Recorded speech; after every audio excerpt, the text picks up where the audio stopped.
En los oscuros pasillos del poder medieval, donde los reyes gobernaban por derecho divino y las vidas humanas eran meras piezas de ajedrez en juegos políticos, hay una historia que quizás sea el ejemplo más inquietante de un poder absoluto que corrompe absolutamente.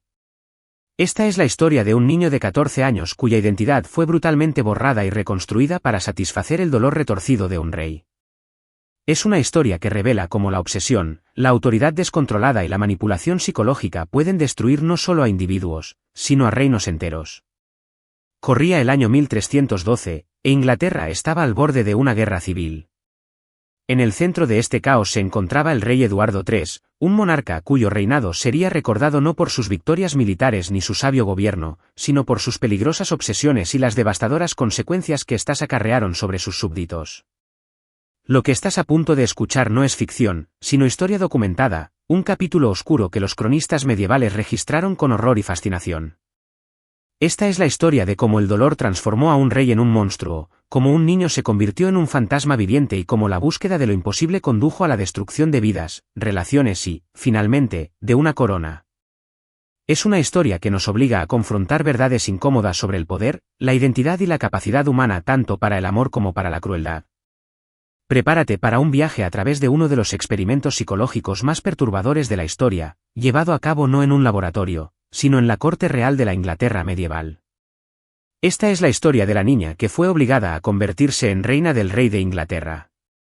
Eduardo II ascendió al trono inglés en 1307, heredando no solo una corona, sino también un reino agobiado por las ambiciosas campañas militares de su padre, Eduardo I. A diferencia de su padre guerrero, el joven rey mostró poco interés en las actividades tradicionales de la monarquía medieval, la conquista, la guerra y la estricta administración de la ley feudal. En cambio, Eduardo II se sintió atraído por lo que sus contemporáneos consideraban actividades indecorosas, el trabajo manual, las representaciones teatrales y, lo más peligroso, las intensas relaciones personales que definirían, y en última instancia, destruirían su reinado. La corte medieval era una jerarquía cuidadosamente estructurada donde cada gesto, cada favor y cada nombramiento tenía trascendencia política. Se esperaba que los reyes mantuvieran un delicado equilibrio entre sus nobles, distribuyendo honores y riquezas según las costumbres establecidas y las necesidades políticas. Los sentimientos personales debían subordinarse al bien común del reino, pero Eduardo II violaría estas reglas no escritas de forma tan flagrante que hundió a su reino en una guerra civil. En este volátil entorno político surgió Piers Gaveston, un joven caballero gascano cuya familia había servido a la corona inglesa durante generaciones. Gaveston poseía una combinación de belleza física, ingenio agudo y carisma magnético que resultaría tanto su mayor virtud como su sentencia de muerte. Los cronistas contemporáneos lo describieron como poseedor de una capacidad casi sobrenatural para el encanto y la manipulación, rasgos que lo convertirían en el hombre más poderoso y odiado de Inglaterra. La relación entre Eduardo y Gaveston trascendió los límites habituales de la amistad masculina medieval, adentrándose en un terreno que escandalizó incluso a una sociedad acostumbrada a los intensos vínculos emocionales entre los caballeros y sus señores. Ya fuera su conexión romántica, como creen ahora muchos historiadores, o simplemente una dependencia psicológica malsana, su intensidad era innegable y sus consecuencias catastróficas. Eduardo colmó a Gaveston de honores que a otras familias nobles les había costado generaciones obtener. Lo nombró conde de Cornualles, un título tradicionalmente reservado para los miembros de la familia real. Le otorgó tierras, castillos y puestos administrativos que lo situaron, en efecto, por encima de la nobleza establecida. Lo más sorprendente de todo es que Eduardo pareció consultar a Gaveston sobre política de Estado, tratándolo como cogobernante en lugar de como súbdito. Los varones ingleses observaban estos acontecimientos con creciente alarma y furia, habían luchado durante generaciones para limitar el poder real y establecer sus propios derechos y privilegios. Ahora veían a un advenedizo ejerciendo una influencia que amenazaba los cimientos mismos de su sistema político. El propio comportamiento de Gaveston no contribuyó a aliviar estas tensiones. Los relatos contemporáneos lo describen como arrogante, burlón y deliberadamente provocador hacia la nobleza establecida. La situación se complicó aún más cuando Eduardo se casó con Isabel de Francia en 1308, una alianza política diseñada para fortalecer la posición de Inglaterra en la política europea. Isabel era inteligente, hermosa y tenía todos los motivos para esperar el respeto y la atención que se merecía una reina. En cambio, se encontró casada con un rey que parecía más interesado en su favorito que en su esposa real. La humillación fue tanto personal como política, creando un enemigo que con el tiempo resultaría más peligroso que cualquier invasor. Para 1310, la tensión entre la obsesión del rey con Gaveston y las exigencias de un gobierno eficaz había llegado a su punto álgido. Los barones, liderados por Thomas, conde de Lancaster, exigieron el exilio de Gaveston como precio por su continuo apoyo. Eduardo, ante la amenaza de una guerra civil, aceptó a regañadientes el destierro temporal de su favorito. Pero la separación solo intensificó su obsesión y su determinación de recuperar a Gaveston sin importar las consecuencias. El exilio de Pierre Gaveston duró menos de un año. Pero durante ese tiempo, el estado mental de Eduardo II se deterioró visiblemente. Los cronistas contemporáneos observaron que el rey se volvió taciturno, distraído y cada vez más errático en su toma de decisiones. Pasaba los días escribiendo cartas a su favorito desterrado, y a sus caballeros tramando maneras de eludir las exigencias de la baronesa de exiliar permanentemente a Gaveston. La incapacidad del rey para funcionar con normalidad sin la presencia de su favorito debería haber servido como advertencia de la inestabilidad psicológica que posteriormente se manifestaría de formas aún más inquietantes. Cuando Eduardo llamó a Gaveston en 1311, lo hizo desafiando deliberadamente la oposición de los varones, declarando así la guerra a su propia nobleza. Las acciones del rey demostraron una total desconexión con la realidad política. Estaba dispuesto a arriesgar su trono, su reino y la vida de sus súbditos para satisfacer su obsesión personal. Este patrón de priorizar las necesidades emocionales sobre las responsabilidades reales caracterizaría todo el reinado, y en última instancia, conduciría a su catastrófico final. La respuesta de los varones fue rápida e inflexible. Liderados por Tomás de Lancaster, organizaron lo que equivalió a un golpe militar, tomando el control de la administración real y dando caza a Gaveston con la eficiencia sistemática de una campaña militar. El favorito del rey se convirtió en un fugitivo en su propia tierra, moviéndose de castillo en castillo mientras las fuerzas baroniales lo cercaban. Los intentos de Eduardo por proteger a Gaveston solo sirvieron para aislarlo aún más de sus súbditos y sus responsabilidades. La dinámica psicológica entre Eduardo y Gaveston durante este periodo revela la profundidad de su relación enfermiza. En lugar de aconsejar al rey que aceptara la realidad y buscara un acuerdo con los varones, Gaveston parece haber fomentado la rebeldía de Eduardo, quizás porque disfrutaba del poder que le otorgaba ser el único confidente del rey. En junio de 1312, ocurrió lo inevitable. Gaveston fue capturado por las fuerzas del conde de Warwick y llevado al castillo de Warwick, donde fue sometido a un juicio sumario que en realidad era una formalidad antes de una ejecución ya decidida. Los varones estaban decididos a acabar con lo que consideraban una amenaza para el orden constitucional de Inglaterra, y estaban dispuestos a matar al favorito del rey para lograrlo. Los relatos contemporáneos sugieren que Gaveston afrontó su muerte con dignidad, quizá comprendiendo finalmente que su poder siempre había sido una ilusión que dependía de la protección real y que no podría alcanzarlo en sus últimos momentos. El 19 de junio de 1312, Piers Gaveston fue ejecutado en Blackclaw Hill, cerca de Warwick. El método de ejecución, la decapitación, pretendía demostrar que, a pesar de sus crímenes contra el reino, los varones reconocían su nobleza. Sin embargo, el simbolismo era claro: nadie, independientemente del favor real, podía amenazar el orden establecido sin afrontar las últimas consecuencias. La noticia de la muerte de Gaveston llegó a Eduardo II mientras se encontraba en Langley, y la reacción del rey fue inmediata y devastadora. Los cronistas contemporáneos relatan que Eduardo se desplomó al enterarse de la noticia, pasando días en un estado que rozaba la catatonía. Cuando finalmente se recuperó de su conmoción inicial, se había transformado de un rey débil pero relativamente inofensivo en algo mucho más peligroso, un hombre consumido por el dolor y la obsesión de deshacer, de alguna manera, lo irreversible. En los meses posteriores a la ejecución de Gaveston, el comportamiento de Eduardo II se volvió cada vez más errático y preocupante para quienes lo rodeaban.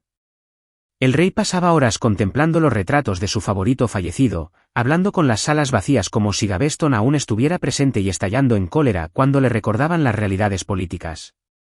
Su incapacidad para gobernar eficazmente se volvió tan pronunciada que incluso sus más leales partidarios comenzaron a cuestionar su idoneidad para el trono. El reino se desmoronaba sin un liderazgo efectivo mientras su monarca permanecía atrapado en una prisión de dolor y obsesión. Fue durante este periodo de profunda inestabilidad psicológica que el destino presentó a la segunda víctima de la obsesión de Eduardo.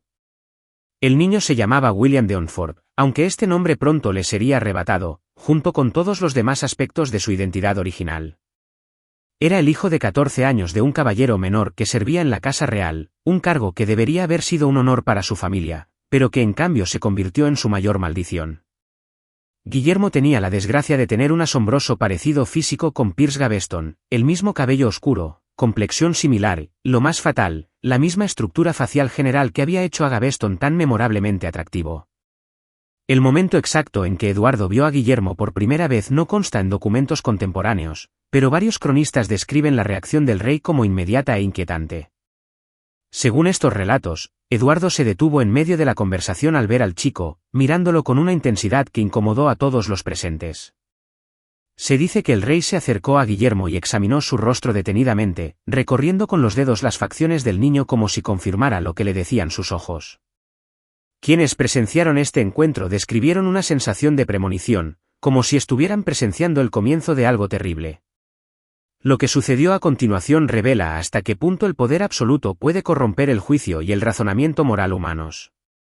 En lugar de reconocer su comportamiento como insano y buscar ayuda de consejeros o del clero, Eduardo interpretó el descubrimiento de Guillermo como una señal divina, una prueba de que estaba destinado a restaurar de alguna manera lo que le habían arrebatado. El dolor del rey se había transformado en una forma de locura que lo convenció de que lo imposible no solo era posible, sino un mandato divino. Eduardo comenzó citando a Guillermo a audiencias privadas, aparentemente para hablar sobre el futuro servicio del niño a la corona. Durante estas reuniones, el rey interrogaba a Guillermo sobre sus antecedentes, su familia y sus características personales. Sin embargo, los relatos contemporáneos sugieren que Eduardo no escuchaba realmente las respuestas. En cambio, parecía estar estudiando a Guillermo como un erudito que examina un manuscrito, catalogando las similitudes y diferencias entre el niño vivo y su obsesión muerta. La transformación de William de Montfort en el sustituto de Piers Gaveston no se produjo de la noche a la mañana. Eduardo abordó este proyecto con la misma planificación metódica que un monarca más racional habría aplicado a una campaña militar o una negociación diplomática. Reunió a un equipo de tutores, asesores y personal doméstico cuya tarea consistía en borrar sistemáticamente la identidad original de William y construir una nueva basada íntegramente en las características y modales del difunto. El primer paso del rey fue separar a William de su familia y ubicarlo en una residencia especial dentro de los aposentos reales. Esta separación se presentó como un honor, el niño estaba siendo elevado a la categoría de acompañante real, pero en realidad fue el comienzo de un programa de manipulación psicológica cuidadosamente orquestado. Aislado de todos los que lo conocían como William de Montfort, el niño se volvió completamente dependiente de sus nuevos guías para obtener información sobre quién se suponía que era y cómo se esperaba que se comportara. El plan de Eduardo requería no solo un parecido físico, sino una transformación psicológica completa. Tutores y consejeros debían convertirse en estudiosos de la vida del difunto, entrevistando a quienes habían conocido de cerca a Gaveston y creando lo que equivalía a un manual detallado de su personalidad. El proyecto reveló la profunda obsesión de Edward. Al parecer, había memorizado cada detalle del comportamiento de Gaveston y esperaba que su sustituto dominara la misma información. El proceso de transformar a William de Montfort en un simulacro de Piers Gaveston fue metódico, exhaustivo y psicológicamente devastador. Eduardo reunió a un equipo de especialistas cuyas credenciales residían en su profundo conocimiento de las características del difunto. Entre ellos se encontraban antiguos sirvientes que habían vestido a Gaveston, escribas que habían registrado su correspondencia y cortesanos que habían observado sus gestos durante las ceremonias formales. Juntos, formaron lo que equivalía a un equipo de reconstrucción, encargado de construir una réplica humana a partir de la materia prima de un chico de 14 años confundido y aterrorizado. La transformación física comenzó con la apariencia de William. Gaveston tenía predilección por ciertos estilos de vestir, colores particulares y formas específicas de peinarse. William se vio obligado a adoptar estas preferencias sin importar su propia comodidad o inclinación. Su cabello fue cortado y peinado a juego con los retratos supervivientes de Gaveston. Su ropa fue seleccionada entre prendas que habían pertenecido al difunto, creando una inquietante similitud visual que satisfizo la necesidad de Edward de ver a su favorito resucitado. Más inquietante que los cambios físicos fue el ataque sistemático a la identidad y la memoria de William. Al niño se le prohibió usar su nombre real o hablar de su familia y sus antecedentes. En cambio, se le exigió que aprendiera y recitara historias de la infancia de Gaveston, que describiera lugares que nunca había visto y que expresara sus preferencias por actividades que nunca había experimentado. Los tutores usaron una combinación de repetición, castigo y recompensa para obligar a William a interiorizar esta historia falsa hasta que pudiera recitarla sin pensarlo conscientemente. El entrenamiento de oratoria fue particularmente intensivo y psicológicamente perjudicial. Gaveston poseía un acento distintivo de origen gascón, junto con frases y gestos particulares que lo habían hecho memorable en la corte. William debía practicar estos patrones de habla durante horas cada día, siendo corregido y castigado cada vez que volvía a su forma natural de hablar. El objetivo no era solo imitar, sino reemplazarlo por completo. William tuvo que aprender a pensar con la voz de Gaveston antes de poder hablar con ella de forma convincente. Quizás el aspecto más insidioso de la transformación fue la manipulación de las respuestas emocionales de William. Los tutores se esforzaron por eliminar cualquier expresión de personalidad que difiriera de las características que Gaveston recordaba. Si William mostraba interés en actividades que a Gaveston le disgustaban, era castigado. Si no respondía con entusiasmo a las cosas que a Gaveston le gustaban, era sometido a un reentrenamiento intensivo. Las respuestas emocionales naturales del niño fueron suprimidas sistemáticamente y reemplazadas por reacciones artificiales basadas en las preferencias de un difunto. El proceso no consistía solo en crear una representación externa, sino en alterar fundamentalmente la identidad de William. La constante repetición de falsos recuerdos, la prohibición de expresar sus verdaderos pensamientos y sentimientos, y el aislamiento total de su identidad original comenzaron a desdibujar la línea entre la representación y la realidad en la mente del niño. Los relatos contemporáneos sugieren que, en cuestión de meses, William comenzó a mostrar signos de auténtica confusión sobre su propia identidad, olvidando a veces que alguna vez había sido alguien distinto de la persona en la que se veía obligado a convertirse. Edward supervisó esta transformación obsesivamente, exigiendo informes diarios sobre el progreso de William y comprobando personalmente su dominio de las características de Gaveston. La dedicación del rey al proyecto fue más allá de la mera supervisión. Parecía creer sinceramente que, con suficiente esfuerzo y atención al detalle, podría resucitar a su favorito.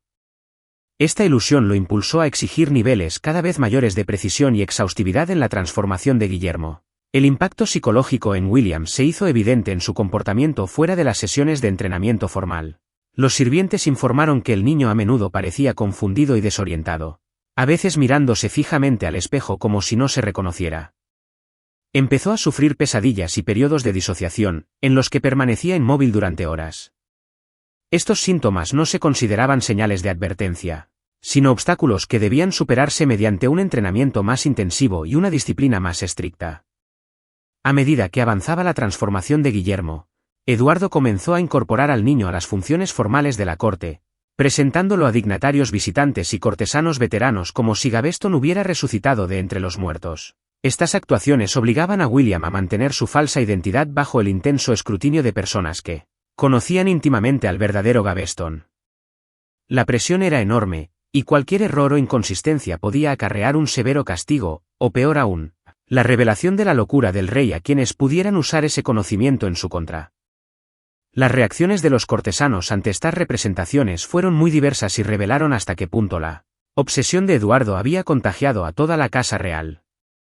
Algunos se dejaron llevar por la farsa, ya sea por temor a la ira del rey o porque les parecía políticamente ventajoso apoyar sus delirios. Otros, visiblemente perturbados por lo que presenciaron, se sintieron impotentes para intervenir. Algunos intentaron razonar con Eduardo, señalando la evidente imposibilidad de su proyecto, pero estos esfuerzos solo intensificaron la determinación del rey de demostrarles que estaban equivocados. Los embajadores extranjeros y los nobles visitantes que se encontraron con Guillermo durante las ceremonias formales reportaron reacciones diversas a sus experiencias. Algunos aparentemente aceptaron la explicación oficial de que se trataba efectivamente de Gaveston, ya sea porque nunca habían conocido al original o porque decidieron no cuestionar las declaraciones de sus anfitriones. Otros reconocieron el engaño, pero el protocolo diplomático les impidió cuestionarlo abiertamente. Estos encuentros crearon una atmósfera surrealista en la corte inglesa, donde todos se vieron obligados a participar en una ficción colectiva que solo engañaba al mismísimo rey. Lo más perturbador de estas representaciones públicas fue su efecto en el estado psicológico de Guillermo. El niño tuvo que interactuar con personas que habían conocido personalmente a Gaveston, responder preguntas sobre experiencias compartidas que él nunca había tenido y responder a chistes y referencias personales que no podía comprender. La tensión de mantener esta actuación imposible bajo constante observación comenzó a quebrar lo que quedaba de su personalidad original. Desarrolló una expresión vidriosa y distante que algunos observadores describieron como fantasmal, como si la persona real en su interior estuviera desapareciendo lentamente. La reacción de la reina Isabel ante la presencia de Guillermo en la corte fue particularmente compleja y reveladora. Como esposa de Eduardo, se había sentido humillada por su obsesión con Gaveston durante la vida del original, y ahora se veía obligada a presenciar lo que equivalía a una grotesca resurrección de esa humillación. Isabel era demasiado inteligente y políticamente astuta como para cuestionar abiertamente el delirio de su esposo, pero los relatos contemporáneos sugieren que veía al niño con una mezcla de lástima y repulsión.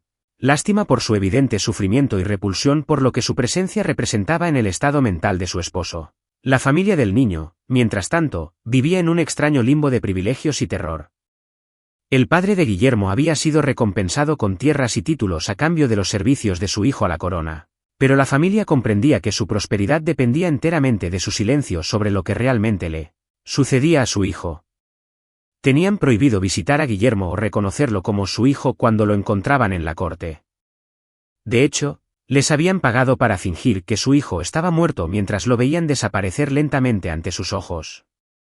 Las autoridades religiosas de la corte se encontraron en una situación incómoda con respecto al proyecto de Eduardo. El comportamiento del rey violaba claramente numerosas enseñanzas cristianas sobre la identidad, la verdad y el respeto a los muertos, pero cuestionar directamente las acciones de un monarca implicaba el riesgo de ser acusado de traición. Algunos intentaron abordar la situación indirectamente mediante sermones sobre los peligros del duelo excesivo y la importancia de aceptar la voluntad de Dios. Pero Eduardo ignoró estos mensajes o los interpretó como críticas a sus enemigos en lugar de advertencias sobre su propio comportamiento.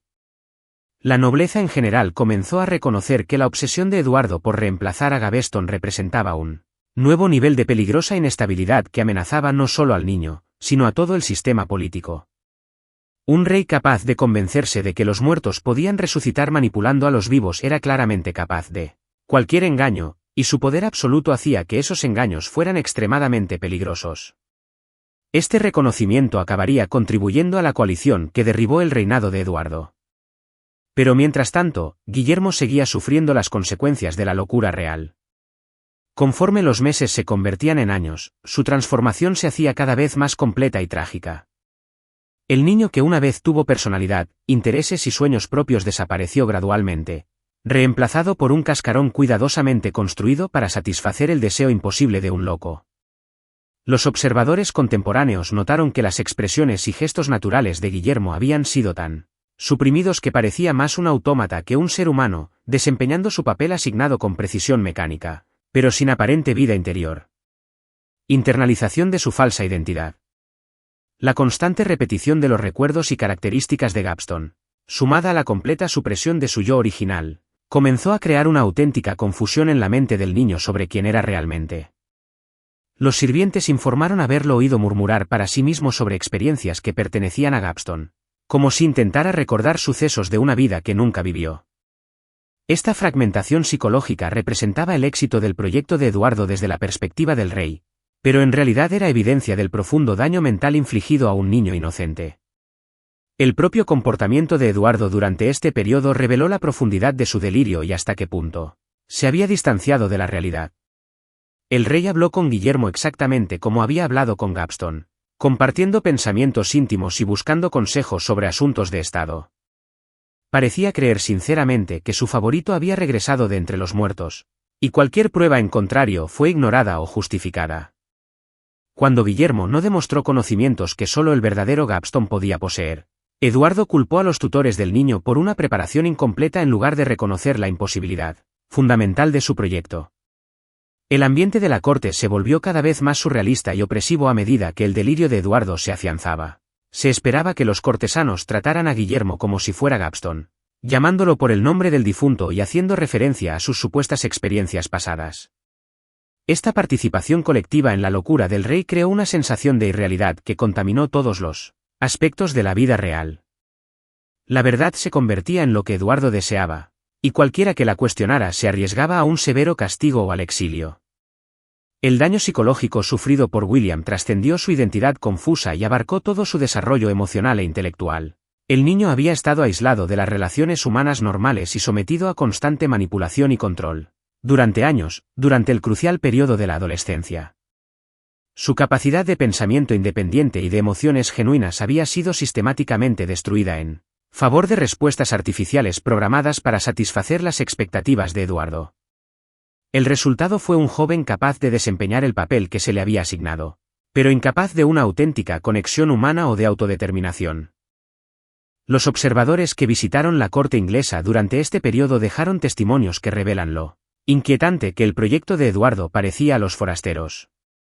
La correspondencia diplomática describe al Gaveston retornado como anormalmente tranquilo y sumiso, carente del carisma y la confianza que hicieron tan memorable al original. Algunos embajadores informaron sentirse profundamente incómodos en presencia de William, presintiendo que algo andaba muy mal, a pesar de no poder identificar con exactitud qué era. Estos relatos proporcionan evidencia valiosa de lo obvio que era el engaño para cualquiera que no estuviera atrapado en el delirio de Eduardo.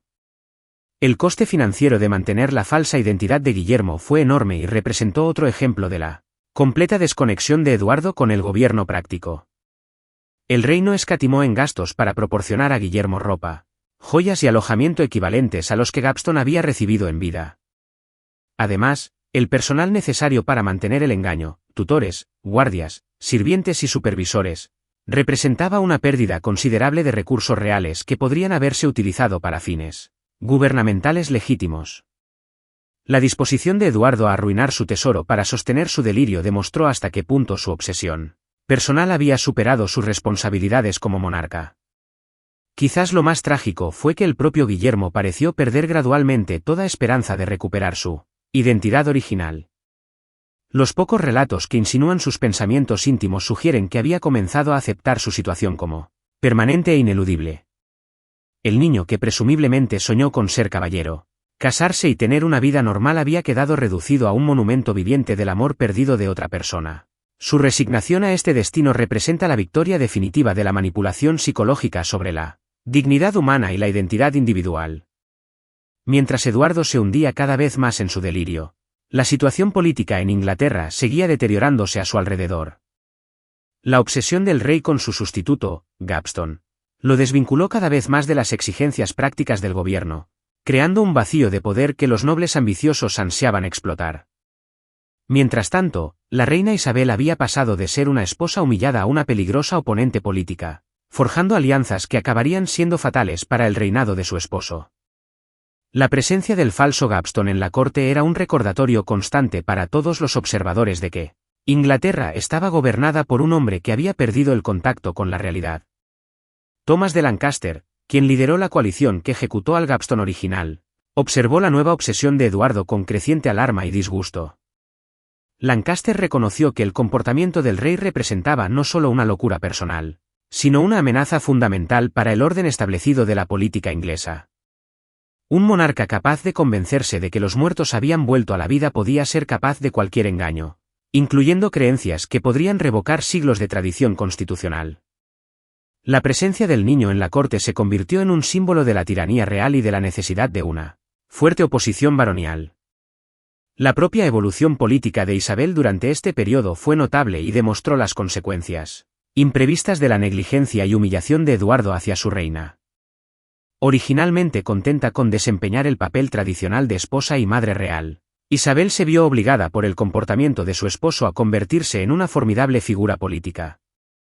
Comenzó a cultivar relaciones con nobles descontentos, aliados y cualquier otra persona que pudiera apoyar un desafío a la autoridad de Eduardo. Ver a William interpretando su papel como el Gaveston resucitado no hizo más que reforzar la determinación de Isabel de derrocar a su esposo.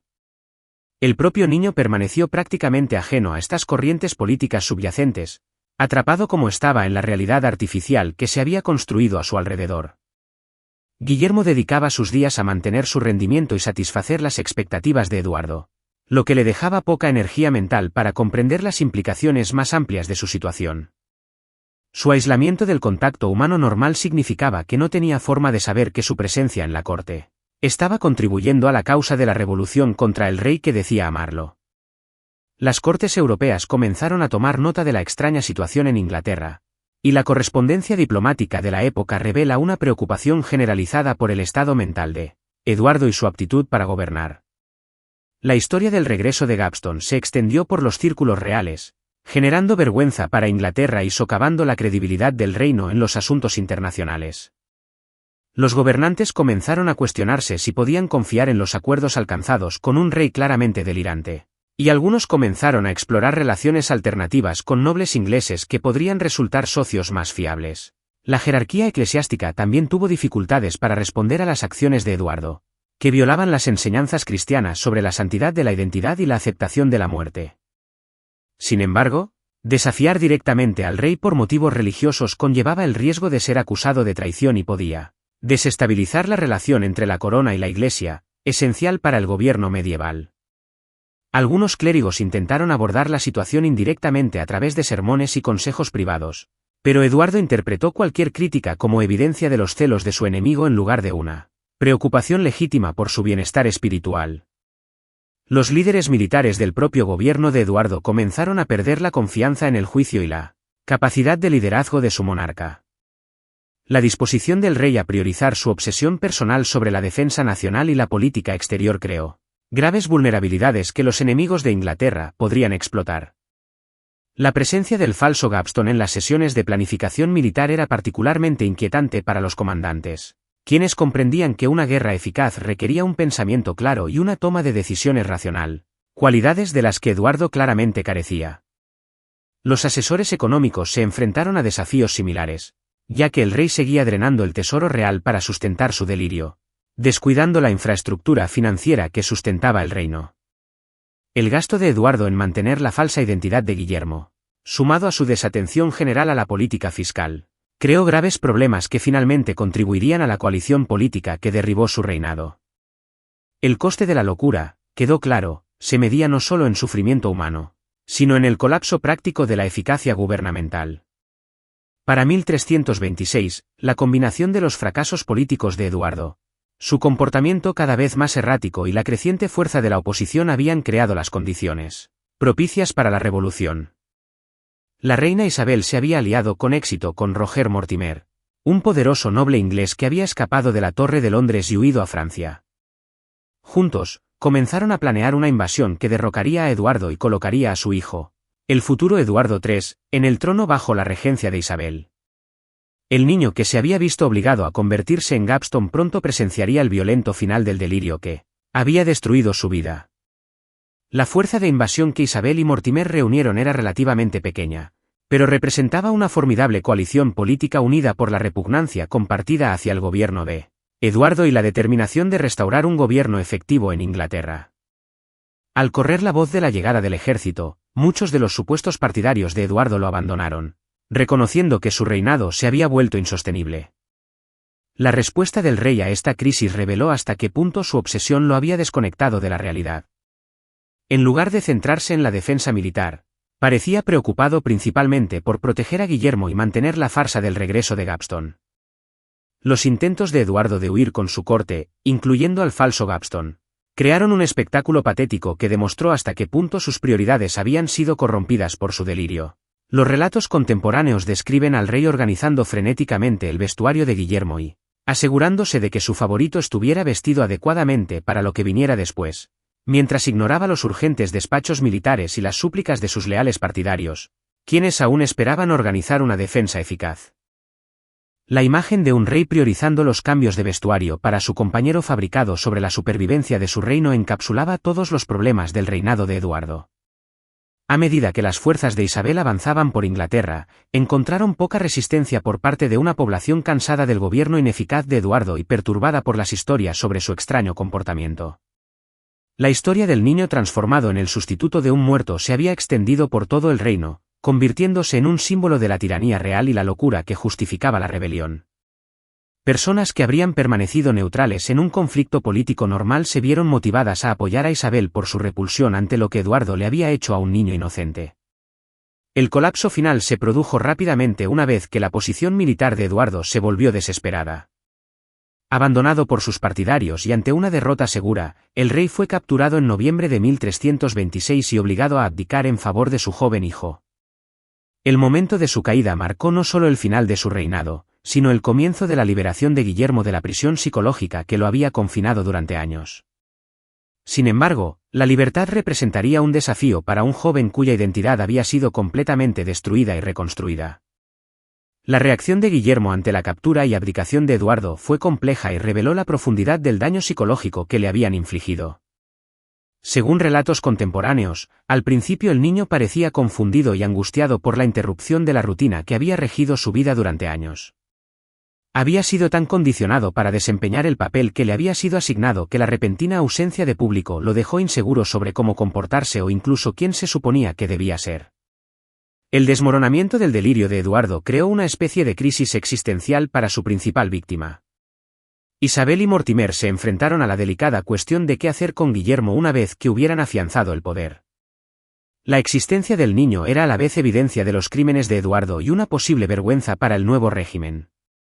No podían simplemente ignorarlo, pues su historia se había vuelto demasiado conocida, pero tampoco podían permitir que siguiera interpretando el papel del Gavston resucitado.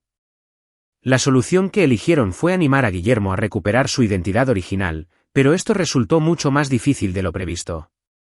El proceso de ayudar a William a recordar quién había sido antes de que comenzara su transformación reveló la magnitud del daño psicológico que el proyecto de Edward le había infligido. El niño tenía dificultades para recordar datos básicos sobre su familia y sus antecedentes, como si esos recuerdos se le hubieran borrado físicamente de la mente. Los años de condicionamiento forzado habían creado vías neuronales que le facilitaban recordar la historia falsa de Gavston que su propio pasado genuino. La recuperación, si acaso fuera posible, requeriría un tiempo y una paciencia que nadie parecía dispuesto a proporcionar. Las consecuencias inmediatas de la caída de Eduardo II brindaron una oportunidad única para examinar la magnitud del daño que el poder absoluto y la obsesión desenfrenada podían infligir a víctimas inocentes. Guillermo de Montfort, liberado de su rol como el falso Gavston, pero luchando por recuperar su identidad original, se convirtió en un testimonio viviente de los crímenes psicológicos que podían cometerse en nombre de la prerrogativa real. Su condición sirvió como prueba en el caso contra el rey depuesto, pero también planteó al nuevo régimen la difícil cuestión de cómo reparar un daño que podría ser irreversible. Isabel y Mortimer asignaron un equipo de clérigos y médicos para trabajar con Guillermo, con la esperanza de restaurar su personalidad y recuerdos originales mediante una combinación de consejo espiritual y tratamiento médico. Sin embargo, estos esfuerzos bien intencionados pronto revelaron las limitaciones de la comprensión medieval sobre el trauma psicológico y la formación de la identidad. La mente del niño se había reestructurado sistemáticamente durante años de condicionamiento intensivo, y el daño no podía repararse simplemente revirtiendo el proceso que lo había creado. El descubrimiento más inquietante fue la aparente incapacidad de William para experimentar emociones genuinas o forjar relaciones auténticas. Los años de comportamiento forzado le habían enseñado a mostrar sentimientos artificiales cuando se le ordenaba, pero bajo esta conducta aprendida se escondía un profundo vacío que parecía extenderse hasta lo más profundo de su ser. Podía recitar datos sobre su familia original cuando se le pedía, pero no mostraba ninguna conexión emocional con estos supuestos parientes. Era como si le hubieran extirpado quirúrgicamente la capacidad de sentir genuinamente.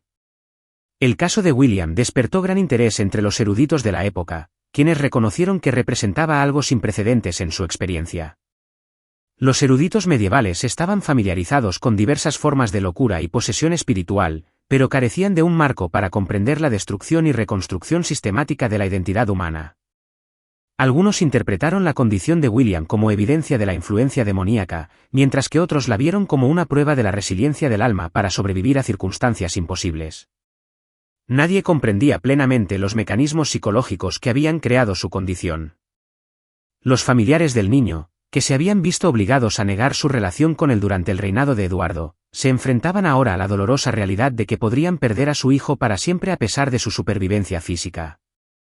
Guillermo lo reconoció intelectualmente, pero no mostró ninguna reacción emocional ante su presencia, tratándolos con la misma cortesía distante que mostraba con los desconocidos.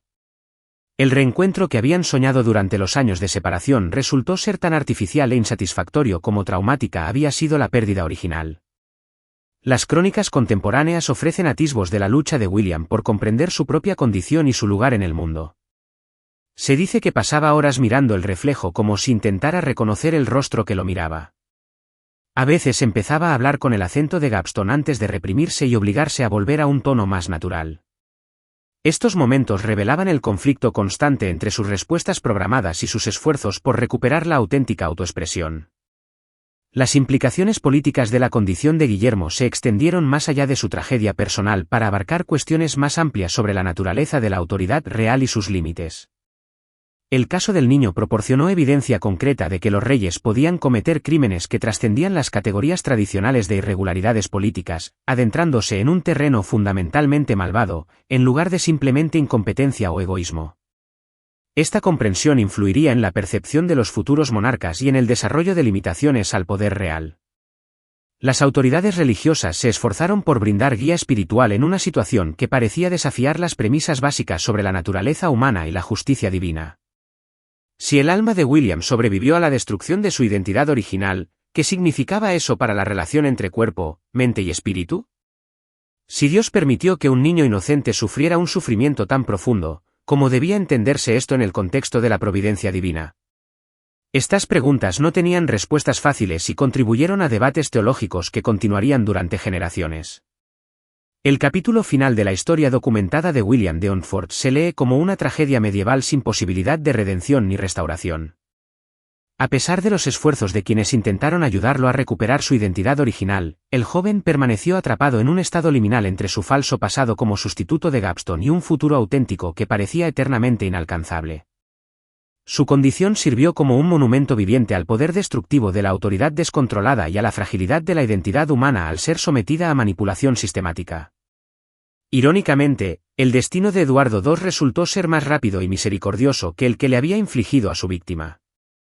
El rey depuesto fue encarcelado en el castillo de Berkeley, donde murió en septiembre de 1327 en circunstancias que siguen siendo históricamente controvertidas. Ya sea que fuese asesinado por sus cautivos o muriera por causas naturales, su sufrimiento duró menos de un año tras su abdicación. Guillermo, en cambio, se enfrentó a la perspectiva de una vida dedicada a luchar con cicatrices psicológicas que nunca sanarían del todo. Los pocos registros que se conservan que mencionan a Guillermo tras la muerte de Eduardo presentan la imagen de un joven incapaz de encontrar su lugar en un mundo sin categorías para alguien en su situación particular. No era ni noble ni plebeyo, ni víctima ni victimario, ni la persona que había nacido para ser ni la creación artificial en la que se vio obligado a convertirse. Esta ambigüedad categórica dificultaba que la sociedad medieval supiera cómo tratarlo o qué futuro le aguardaba a alguien en su condición. Algunos relatos sugieren que Guillermo finalmente se retiró por completo de la vida pública, quizá reconociendo que su presencia servía como un incómodo recordatorio de acontecimientos que la mayoría prefería olvidar. El nuevo régimen bajo Isabel y Mortimer tenía su propia legitimidad que establecer y no podía permitirse que se le recordaran constantemente los horrores que habían justificado su rebelión. La existencia de William resultó políticamente incómoda y socialmente incómoda, lo que hizo casi inevitable su desaparición del registro histórico. Las lecciones más importantes del caso de William se perdieron en gran medida para los observadores contemporáneos, quienes carecían del marco psicológico necesario para comprender lo que le había sucedido o cómo podrían prevenirse tragedias similares en el futuro. Los pensadores medievales reconocían que el comportamiento de Eduardo había sido malvado y destructivo, pero no comprendían los mecanismos específicos mediante los cuales operaba la manipulación psicológica ni sus consecuencias a largo plazo. Esta ignorancia impedía que el conocimiento adquirido a partir del sufrimiento de Guillermo pudiera aplicarse para proteger a futuras víctimas. Los historiadores y psicólogos modernos que han estudiado el caso de William lo reconocen como un ejemplo temprano de lo que hoy se clasificaría como abuso psicológico severo y destrucción de la identidad. Los métodos sistemáticos empleados para borrar su personalidad original y reemplazarla con una construcción artificial anticipan técnicas que posteriormente serían perfeccionadas por regímenes totalitarios y líderes de sectas. El proyecto de Eduardo II representa una forma primitiva pero reconocible de lo que los expertos contemporáneos llaman control mental o programación psicológica. La tragedia definitiva de la historia de William de Montfort no radica solo en lo que le hicieron, sino en el completo olvido de su sufrimiento por parte de las generaciones posteriores. A diferencia de las víctimas políticas, cuyas muertes podrían conmemorarse y cuyas causas podrían inspirar futuras reformas, William desapareció en el olvido histórico junto con las incómodas preguntas que su caso planteó sobre la naturaleza de la identidad humana y los límites de la autoridad aceptable. Su dolor no tuvo mayor propósito ni produjo mejoras duraderas en la protección de las personas vulnerables frente a depredadores poderosos. La historia del niño que se convirtió en reina para el rey de Inglaterra se erige, por tanto, como uno de los ejemplos más perturbadores de la historia sobre la corrupción absoluta del poder y la capacidad humana de crear y soportar sufrimientos inimaginables. Nos recuerda que las mayores tragedias a menudo no son derrotas militares dramáticas ni desastres naturales, sino la destrucción silenciosa de la dignidad humana individual, perpetrada a la sombra de la autoridad absoluta. El nombre de William de Montfort puede haber caído en el olvido, pero su historia continúa advirtiéndonos sobre los peligros que surgen cuando el poder se ejerce sin restricciones ni rendición de cuentas, y cuando los seres humanos son tratados como objetos manipulables en lugar de almas merecedoras de respeto y protección.